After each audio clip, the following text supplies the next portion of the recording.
Queridos y estimados lectores, bienvenidos sean a este su podcast, a ese su espacio.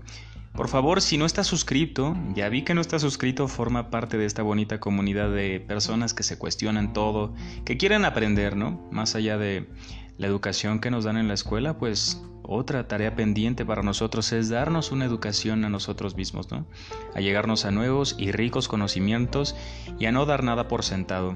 El día de hoy te traigo una frase o una afirmación que dijo un gran intelectual del siglo pasado que nos dejó grandes reflexiones y nos dejó una nueva antítesis sobre el modelo capitalista que ya había permeado sobre la sociedad de ese momento, y fue un nuevo modelo económico que fue muy relevante y muy importante para esa época. Y bueno, recordemos que antes el poder de la economía y de los países regía y versaba sobre la iglesia, entonces era muy difícil, muy difícil. Y el día de hoy te traigo una frase de este personaje. La frase: la religión es el opio del pueblo. Se le atribuye la autoría de Carlos Marx o Karl Marx, prominente intelectual filósofo alemán del siglo pasado. Significa que la religión es usada por las clases dominantes como instrumento para controlar al pueblo, aliviando y dándole sentido a sus padecimientos mediante la idea de que el mundo de dicha ilusoria y promesa de una vida eterna, ¿no? De este estado mesurado y en calma del ser que no hace nada por sus propios méritos y deja que alguien más espere que lo saque del hoyo, ¿no? Entonces, sí, recordemos que el modelo neoliberal o el modelo primero liberal se separa el Estado y la Iglesia, ya que antes regía como un mismo ente gobernador, regía la cruz sobre la política, sobre la economía de los países. Entonces era muy significativo su intervención en los estados, ¿no? Entonces esta frase, la religión es el opio del pueblo, es esa perpetuación dominante que tenía la iglesia sobre diferentes grupos, sobre todo en general, ¿no? La religión es el opio del pueblo, la traducción de la frase del alemán Die Religion. Sie ist das Opium des Volks. Se encuentra en el escrito Contribución a la crítica de la filosofía del derecho de Hegel, publicado en 1844 en el periodo de Sun von Sohn, Haxhuber-Herr, Anuarios franco-alemanes. La frase se halla en una parte del escrito que Marx expone en sus ideas en torno a la religión y su significado para el pueblo, y para su análisis es muy importante apreciarla en el contexto que él nos daba. La miseria religiosa es, al mismo tiempo, la expresión de la miseria real y la protesta contra la miseria real. La religión es el suspiro de la criatura atormentada, el alma de un mundo desalmado, y también es el espíritu de situaciones carentes de espíritu. La religión es el opio del pueblo. Renunciar a la religión, en tanto dicha ilusoria del pueblo, es exigir para éste una dicha verdadera. Exigir la renuncia a las ilusiones correspondientes a un estado presente es exigir la renuncia de una situación que necesita de ilusiones. Por lo tanto, la crítica de la religión es, en germen, la crítica del valle de lágrimas, rodeando de una aurora de religiosidad. Fíjense lo interesante que es la filosofía, porque su primer característica es envolver al lector, ¿no? Entonces la filosofía inclusive llega a ser poética. Vean cómo escribe y nos demarca un contexto de apatía y una repulsión hacia la religión que en ese momento estaba perpetuando el status quo, vulnerando a las personas, siendo una enfermedad para ellas, ¿no? Usando esa poderosidad de su palabra que era resonante en todo el mundo. Entonces, pues sí, hoy en día lo más allegado a esa parte es el coaching o la autoayuda, ¿no? Viene a perpetuar el status quo diciendo que no importa que le eches ganas, ¿no? Pero depende del contexto, ¿sabes? Las personas que muchas veces lo atribuyen, pues entiendo que sus aportes sean los más honestos, pero la verdad es que no es así. Hay personas que su contexto los hace ser víctimas de eso, ¿no? Entonces, imagínate, ¿cómo le vas a decir a una persona en África que está buscando comida en la basura que le eche ganas, ¿no? Que puede salir adelante y que puede llegar a ser millonario inclusive? Pues tal vez sea así de 1 en 1000 millones, ¿sabes? Entonces, ¿qué veracidad o bajo qué régimen riges tus palabras, ¿no? ¿Cuál es el fundamento y el sustento de esas palabras con las que pues ostentas decirle a la gente que le eche ganas, que todo va a estar bien, ¿no? Cuando el problema es más grande, ¿no? Y el problema inclusive es de todos. Mucha gente dice, ¿cómo crees? Bueno, pues si te dieras la tarea de leer o de investigar las situaciones del Congo, de Kenia, de los países de África que se la viven en guerras, que son explotados, el capitalismo ya se fregó a todo África, le quitó sus materiales, sus minerales, la agua. Entonces es súper triste y a mí sí se me hace despreciable, ¿no? Pero yo no estoy en contra de la religión, solo entiendo cómo versaba esta palabra Karl Marx en ese momento y doy el contexto porque, pues sí, la iglesia estaba devastando al mundo. Recordemos que la Santa Inquisición castigó a mucha gente, la sacrificó, inclusive a Galileo Galilei, por sus avances tecnológicos, pues ya decían que estaba haciendo brujería y que estaba entrando en terrenos peligrosos y lo castigaron, lo relegaron a estar un tiempo encerrado. Si no me crees, ve a investigarlo, pero es muy interesante. Y bueno, te dejo de tarea que cheques eso por si no me crees a mí.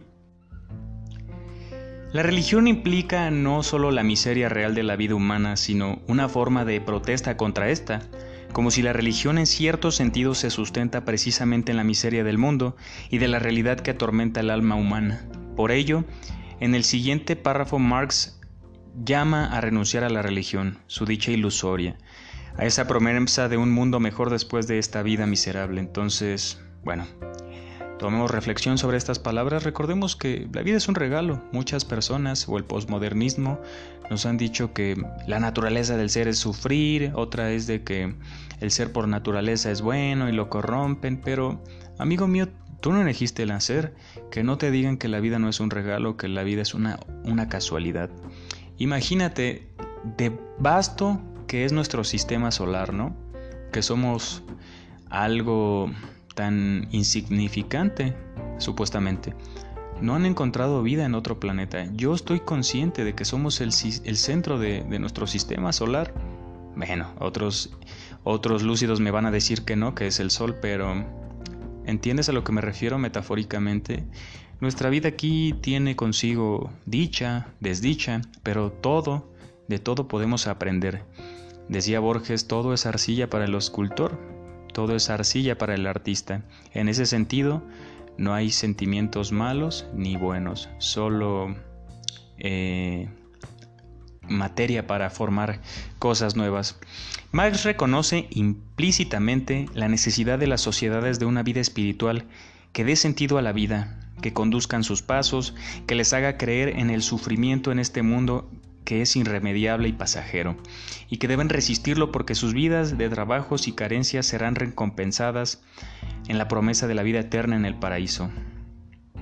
Para esto pues llegan diversas corrientes de pensamiento como lo han sido el budista, el oriental, muchas religiones versan sobre este culto, pero en todas podemos entrar en una convenión o comunión, en un convenio de que pues sí hacen duradera y llevadera la vida y es el ancla de muchas de nuestra vida, ¿sabes? Entonces es bastante interesante.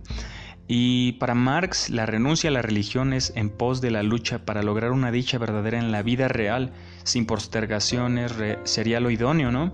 Una vida no sometida a las necesidades y a las estrecheces que el pueblo es obligado a soportar para sostener a los opresores, es decir, las clases dirigentes, ¿no? Hagan esto y tendrán a esto. Pero, pues, no sé, no te creo. Y no podías decir no te creo porque pues te ahorcaban. Entonces, es a lo que refiere Karl Marx con la religión es el opio del pueblo.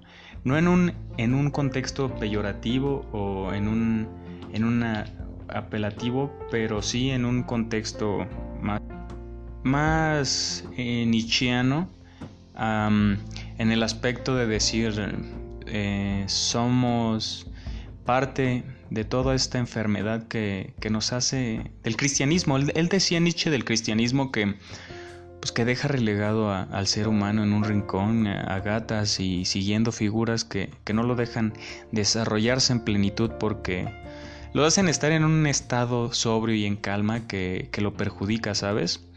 Entonces, estas reflexiones de estos dos autores me parecen idóneas. La religión niega esta posibilidad porque la religión convoca un mundo imaginario lleno de ilusiones, de promesas de una vida mejor, sin penurias ni sufrimientos, que funcionan como bálsamo para soportar el dolor y la miseria de un sistema social que oprime a la población, privilegiando a unos pocos, ¿no? Recordemos que la iglesia era el Estado y pues tenían todo el poder adquisitivo en sus manos. Así pues, esta vida miserable solo se soporta gracias a esa promesa que alienta al ser humano, que lo adormece, es a lo que me refería, que lo deja en calma, en paz y que obediente, ¿no? Que lo deja bajo un yugo, y un yugo aparentemente amoroso, pero es un yugo ciego que no lo deja desarrollarse por sus mismas ideas. Entonces, dicho sea de paso, de ahí la comparación metafórica de la religión con el opio, ¿no? Que te atonta, que te amensa, que no te deja pensar claro, ¿no? Eso era antes, creo yo, ¿no? Yo la verdad creo que en una convenión espiritual que te ayude a revalorizar y a saborear esta vida con mayor plenitud, ¿no? Con valores que fomenten la unión, la empatía. Pero no, yo también dudo de este Dios que nos prometían ciertas religiones, que nos decía Marx, que nos vulneran y nos lastiman. Entonces, asimismo, el método del opio funciona como una anestesia contra el dolor, limita el pensamiento, nubla la visión e impide enfrentar la realidad. Asimismo, la religión no permite ver más allá del mundo ilusorio que nos han pintado, con sus amenazas de castigo eterno de la rebeldía y su promesa de paz eterna, ¿no?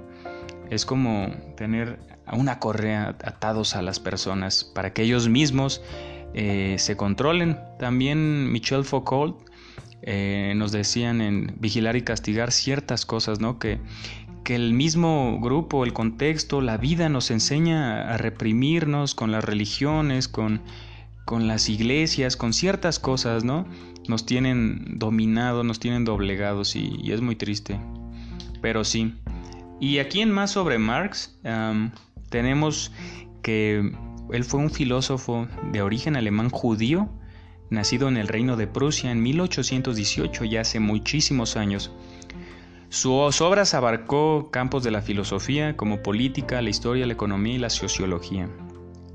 Aquí en el canal, en Resonancias de la Conciencia, en Spotify, y aquí en el canal también he analizado el materialismo dialéctico, que nos habla, que fue para mí su obra más interesante, cuanto menos, para analizar el qué formula la personalidad de una persona, qué lo actúa a ser quien es hoy en día, ¿no?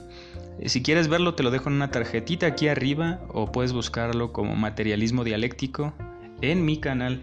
Entonces sí.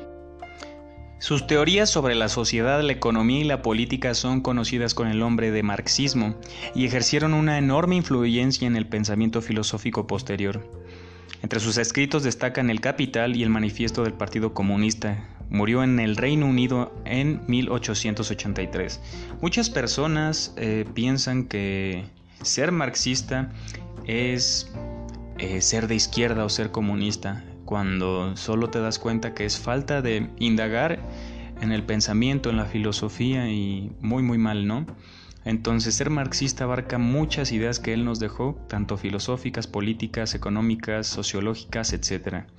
Como siempre, espero que te haya gustado, hacerte la atenta invitación a formar parte de esta bonita comunidad, dándole like, suscribiéndote y compartiendo con tus amigos. Activa las campanitas de notificaciones y nos vemos en un próximo capítulo. Chao.